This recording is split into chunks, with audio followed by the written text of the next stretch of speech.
जय हिंद दोस्तों, स्वागत करता हूं आप सभी के अपने यूट्यूब चैनल टेक स्टडी पे। दोस्तों, अगर आप बीएड करने वाले हैं तो आपके मन में तरह तरह के सवाल आ रहे होंगे, जिसमें पहला सवाल आपके मन में आ रहा होगा कि मैं कौन से सब्जेक्ट से बीएड करूं ताकि मुझे जॉब स्कोप ज़्यादा मिले और मुझे कंपटीशन कम फेस करना पड़े और मेरा जॉब जो है आसानी के साथ हो जाए। और भी आपके मन में बहुत सारे सवाल आ रहे होंगे, जैसे कि आपने ग्रेजुएशन किसी और सब्जेक्ट से किया है तो आप सोच रहे हैं कि क्या मैं बीएड में उस सब्जेक्ट को चेंज कर सकता हूँ या नहीं। तो मैं सारी जवाब आपको इस वीडियो के माध्यम से देने वाला हूं, इसलिए वीडियो को आप लास्ट तक देखिएगा। वीडियो शुरू करने से पहले मैं आपसे एक छोटा सा रिक्वेस्ट करना चाहूंगा कि आप अभी तक इस चैनल पर नए हैं तो हमारे चैनल को सब्सक्राइब कर लीजिए और बेल आइकन को दबा दीजिए ताकि ऐसे ही लेटेस्ट वीडियो मिलता रहे। चलिए शुरू करते हैं। दोस्तों, बीएड में दो प्रकार के सब्जेक्ट होते हैं, एक होता है प्राइमरी सब्जेक्ट और दूसरा होता है सेकेंडरी सब्जेक्ट। प्राइमरी सब्जेक्ट को मेन सब्जेक्ट बोला जाता है, जिसमें स्टूडेंट वैसे सब्जेक्ट का चुनाव करते हैं जिससे उन्होंने ग्रेजुएशन की परीक्षा पास की है। अब आपके मन में एक सवाल आता होगा कि मैंने जो ग्रेजुएशन में ऑनर्स पेपर रखा था क्या बीएड में वही रख सकता हूं या फिर उसके जगह पे कोई और भी सब्जेक्ट का चुनाव कर सकता हूं। तो इसका जवाब मैं आपको आगे वीडियो में देने वाला हूं। उसके पहले मैं बात करने वाला हूं कि टोटल नंबर ऑफ पेपर कितने होते हैं बीएड में और कौन से पेपर में आपको यहाँ पे सब्जेक्ट सेलेक्ट करने होते हैं, जो आपका मेथड पेपर होता है। तो पहले उसी पे हम लोग बात करते हैं। अगर आप बीएड करने वाले हैं तो आपको सबसे पहले इसकी जानकारी होनी चाहिए। देखिए, टोटल नंबर ऑफ पेपर की बात करें बीएड के लिए तो टोटल नंबर ऑफ पेपर जो होता है 11 होता है। आपको टोटल जो है 11 पेपर पढ़ना होगा, ठीक है। दोनों साल मिला के आपको 11 पेपर पढ़ना होगा, जिसमें आपको पहले साल में यानी कि बीएड फर्स्ट ईयर में आपको यहाँ पे जो पढ़ना होगा 7 पेपर पढ़ना होगा। 7 पेपर आपको पढ़ना होता है बीएड फर्स्ट ईयर में, जिसमें 6 पेपर जो होता है सबके लिए कॉमन होता है। अगर आप बीए किए हो, बीकॉम किए हो, बीएससी किए हो या फिर बीटेक किए हो, बीसीए किए हो, कुछ भी किए हो, तो सबके लिए 6 पेपर जो होता है कॉमन होता है, सेम पेपर आपको पढ़ना होता है। जो 7th पेपर होता है आपका यह मेथड पेपर होता है, जिसको पेडागोगी बोलते हैं, जो इसको C7 के नाम से भी जाना जाता है, या फिर आपको C7 की जगह पे आपको 7A भी दिख जाएगा, ठीक है। तो इस नाम से जाना जाता है, जो आपका टीचिंग सब्जेक्ट होता है, ठीक है ना। यह 7th में होता है। 6 जो आपका कॉमन होता है, ध्यान दीजिएगा, फर्स्ट ईयर में जो होता है आपका 6 सब्जेक्ट जो होता है कॉमन होता है, सबके लिए होता है। आप चाहे किसी भी सब्जेक्ट से क्यों ना हो, सबके लिए आपका 6 जो होता है सब्जेक्ट वह कॉमन होता है। और 7th जो होता है आपका मेथड पेपर होता है, ठीक है।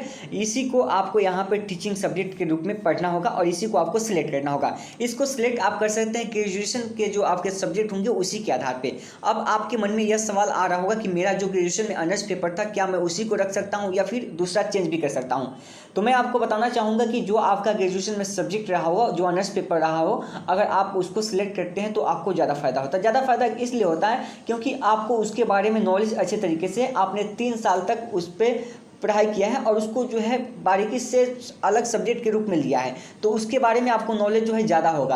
आप चाहे तो उसके अलावा सेकेंडरी जो आपका होगा, सब्सिडियरी जो सब्जेक्ट होगा, वहाँ से भी चुनाव कर सकते हैं। ऐसा नहीं कि आप चुनाव नहीं कर सकते हैं, लेकिन आप जो है ज़्यादातर कोशिश कीजिएगा कि जो आपका ऑनर्स पेपर है वहीं से सब्जेक्ट को यहाँ पे सिलेक्ट कर सके, वहाँ पर जो आपका मेथड पेपर होगा, क्योंकि उसके बारे में जानकारी आपको ज़्यादा है। अगर आप उसके अलावे दूसरे सब्जेक्ट को भी लेना चाहते हैं, जैसे आपको लगता है कि आपने जो ग्रेजुएशन में अपना ऑनर्स पेपर रखा है उसमें वैकेंसीज नहीं आती है, बहुत कम आती है, आपको लगता है कि मैंने उससे जो किया है वह मेरे लिए सही नहीं है, तो आप जो सब्सिडियरी सब्जेक्ट जो है वहां से भी आप चुनाव उसका कर सकते हैं, जो आपका मेथड पेपर होगा 7 होगा, ठीक है। तो फर्स्ट ईयर में आपको 7 पेपर पढ़ना होता है, जिसमें 6 आपका कॉमन होता है, सबके लिए कॉमन होता है, आर्ट्स कॉमर्स साइंस सबके लिए होता है, और एक जो आपका मेथड पेपर होता है जो सबका सब्जेक्ट अलग होता है। आप अपने ऑनर्स पेपर के अकॉर्डिंग जो है यहाँ पे चुनाव करेंगे। आप चाहे तो सब्सिडी पेपर के अकॉर्डिंग भी चुनाव कर सकते हैं, लेकिन ऑनर्स के अकॉर्डिंग कीजिएगा तो आपको ज़्यादा यहाँ पे फायदा दिखने को मिलेगा। उसके बाद बात करते हैं सेकेंड ईयर में। तो सेकेंड ईयर में आपको 4 पेपर पढ़ने होते हैं, जिसमें से 2 पेपर आपका कॉमन होता है। ऐसे तो 3 पेपर कॉमन होते हैं, लेकिन 2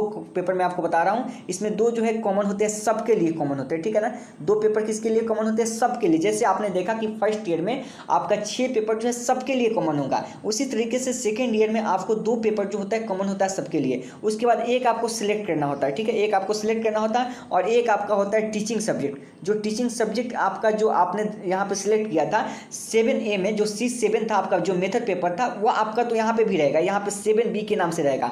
आपका सेकेंड ईयर में जो है यह 7B के नाम से रहेगा, जो आपने मेथड पेपर वहाँ पे सिलेक्ट किया था, ठीक है ना, जो टीचिंग के रूप में। और यहाँ पे एक और आपको यहाँ पे सब्जेक्ट यहाँ पे सिलेक्ट करने होते हैं, एक सिलेक्ट आपको यहाँ पे करना होगा सेकेंड ईयर में, और यहाँ पे आप जो है सब्जेक्ट को सिलेक्ट कर सकते हैं इसके कॉम्बिनेशन के अकॉर्डिंग। आपने देखा होगा कि जब वैकेंसी आती है तो देखते हैं कि हिस्ट्री के साथ जियोग्राफी का कॉम्बिनेशन, ठीक है।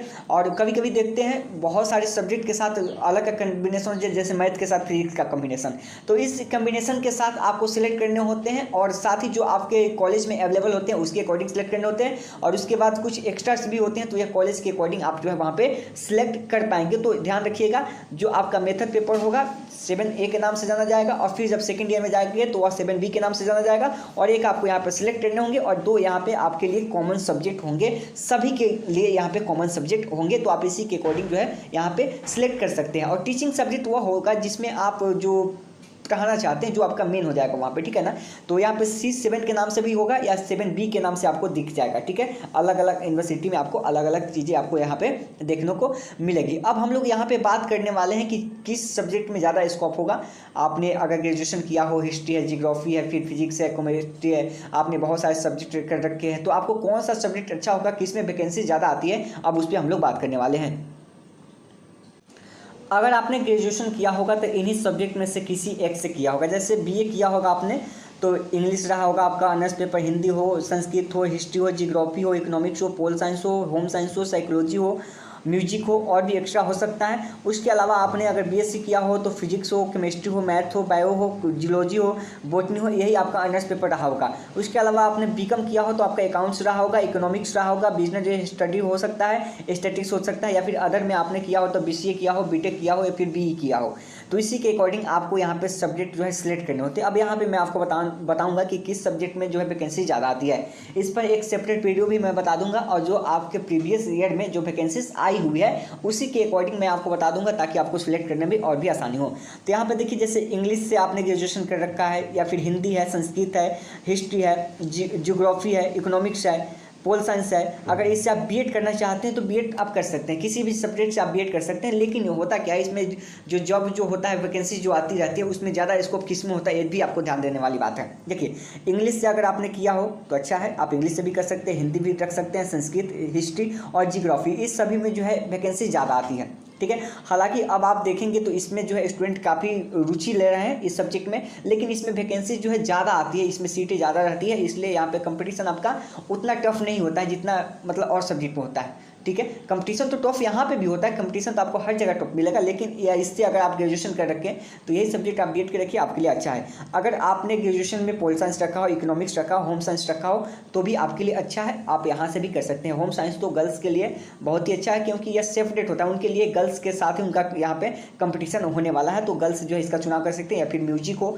तो म्यूजिक भी आप वहाँ पे चुनाव कर सकते हैं, तो आप अपने अकॉर्डिंग कर लीजिएगा। ऐसा नहीं है कि इसमें वैकेंसीज नहीं आती है, वैकेंसीज सब में आती है, लेकिन हाँ थोड़ी सी कम आती है, थोड़ी सी ज़्यादा आती है। तो जैसे Hindi, English, Sanskrit, history, geography, इस सभी में वैकेंसी जो है ज़्यादा आते रहते हैं, ठीक है। और यहाँ पे कंपटीशन आपका थोड़ा सा कम देखने को मिलता है और बाकी सब्जेक्ट की तुलना में, ठीक है। अगर आपका दूसरा सब्जेक्ट है तो भी आप बीएड कर सकते हैं उसी सब्जेक्ट से, कोई परेशानी आपको होने वाली नहीं है, तो आप अपने अकॉर्डिंग देख लीजिएगा, ठीक है। उसके अलावा देखिए, बीएससी आपने कर रखा हो तो फिजिक्स आपका होगा, ऑनर्स पेपर केमिस्ट्री हो सकता है, मैथ्स होगा, बायोलॉजी होगा, जियोलॉजी होगा, ठीक है, बॉटनी होगा। इसमें से देखिए फिजिक्स और केमिस्ट्री वालों के लिए वैकेंसी जो है ज़्यादा निकलती रहती है, ठीक है।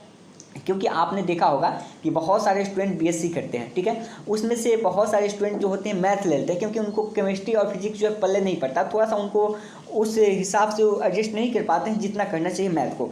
तो मैथ की तरफ स्टूडेंट ज़्यादा भाग जाते हैं, जो बीएससी करते हैं, जो एमएससी करते हैं, वो मैथ की ओर ज़्यादा उनका झुकाव रहता है। तो इसलिए ध्यान दीजिएगा कि मैथ है तो थोड़ा सा कंपटीशन आपको ज़्यादा दिख सकता है, लेकिन ऐसा नहीं कि बहुत ज़्यादा आपको कंपटीशन यहाँ पे मैथ वालों को दिखेगा, ठीक है। फिजिक्स केमिस्ट्री है तो यहाँ पे आप कर सकते हैं आसानी से, बहुत वैकेंसीज भी आती है और इसमें सीटें भी कुछ खाली रहती है, ठीक है। तो मैथ है, फिजिक्स है, आपका केमिस्ट्री है तो बहुत अच्छा है, आप इससे कर सकते हैं, कोई दिक्कत नहीं। उसके अलावा बायो है, आपका जूलॉजी है, बॉटनी है, ये भी आपका सही है, ठीक ठाक, इसमें भी वैकेंसीज आती है, लेकिन केमिस्ट्री फिजिक्स में कुछ ज़्यादा ही आती है, तो आप अपने अकॉर्डिंग ही कीजिएगा, ठीक है ना। मैथ्स भी आपके लिए सही है। उसके बाद बात करते हैं बीकॉम के बारे में। तो बीकॉम आपने कर रखा हो तो आप यहाँ पे आपका सब्जेक्ट अकाउंट्स रहा होगा, इकोनॉमिक्स होगा, बिजनेस स्टडी होगा, या फिर स्टैटिस्टिक्स होगा।